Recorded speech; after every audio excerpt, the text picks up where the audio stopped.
Hi everyone, welcome back. ലൈംഗിക അതിക്രമ കേസുകളിൽ കേരളം മുഴുവൻ പ്രതിഷേധിക്കുമ്പോൾ സിനിമാ മേഖലയിലെ സ്ത്രീകളുടെ രക്ഷകരായി എപ്പോഴും അവതരിക്കുന്ന WCCയും നടി രേവതിയും എവിടെ പോയി? എന്തിനും ഏതിനും പ്രതികരിക്കുന്നവർ രഞ്ജിത്തിന്റെ കാര്യത്തിൽ മാത്രം വാ തുറക്കാത്തത് എന്തുകൊണ്ടാണ്?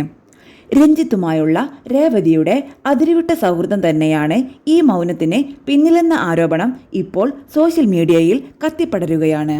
രഞ്ജിത്തുമായുള്ള ഗോസിപ്പിൽ അന്ന് രേവതി ധിക്കാരത്തിൽ പറഞ്ഞത് രഞ്ജിത്ത് എൻ്റെ ജീവിതത്തിൻ്റെ ഭാഗമാണ്, അത് നാട്ടുകാരെ ബോധിപ്പിക്കേണ്ട ആവശ്യമില്ല എന്നായിരുന്നു. തന്നെ വിമർശിക്കുന്ന മലയാളികളെ ഒന്നടങ്കം അപമാനിക്കാനും അവർ അന്ന് മടിച്ചില്ല. കേരളം ഒരു കപട സദാചാര സമൂഹമാണ്.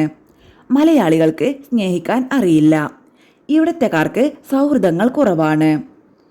സ്വന്തം മലയാള ഭാഷയിലെ തെറ്റുകളെപ്പോലും യാതൊരു നാണക്കേടുമില്ലാതെ ന്യായീകരിക്കുകയാണ് അവർ ചെയ്തത്.